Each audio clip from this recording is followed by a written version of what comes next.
म यहाँ अमेरिकामा टेक्सास भन्ने स्टेटको कलेज स्टेसन जग्गाको नाम र यो म बस्ने अपार्टमेन्टको नाम चाहिँ ग्रान्ड 1501। यसको बारेमा तपाईले इन्टरनेटमा टाइप गर्नु भने सबै डिटेल्स पाउनुहुन्छ।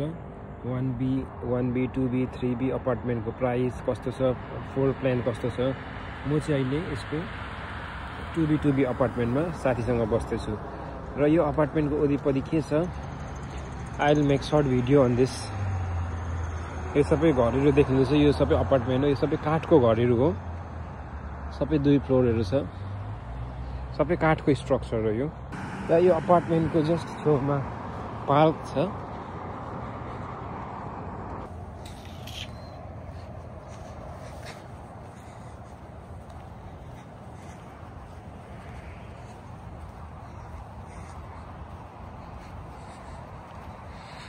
यो भित्ताको चाहिँ घरहरू हो।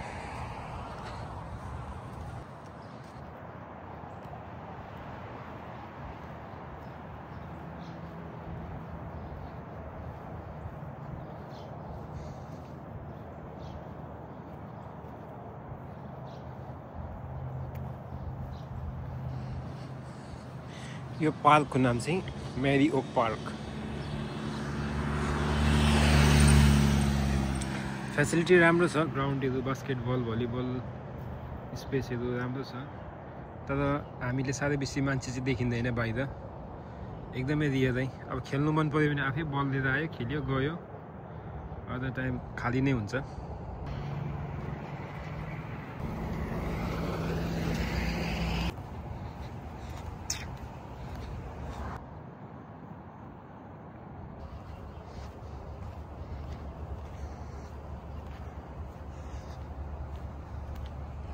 बाहिर मान्छे देखिँदैन, गाडी मात्रै हुन्छ, गाडी र घर रुख। मान्छे त आफ्नो गाडीमा चढ्यो, ड्युटी गयो, ड्युटीबाट आयो, घरभित्र पसिहाल्यो।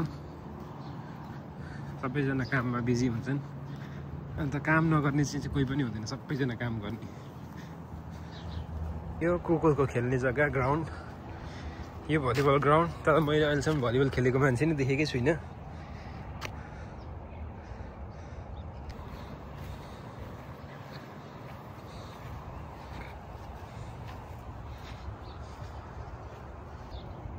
यो कम्प्लेक्स ठुलो छ।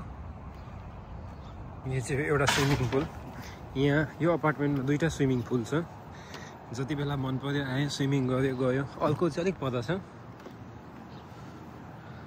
अन्त युजली विकेन्डमा कोही कोही बेला मान्छे आएको हुन्छ, अरू बेला खाली नै हुन्छ स्विमिङ पुल पनि।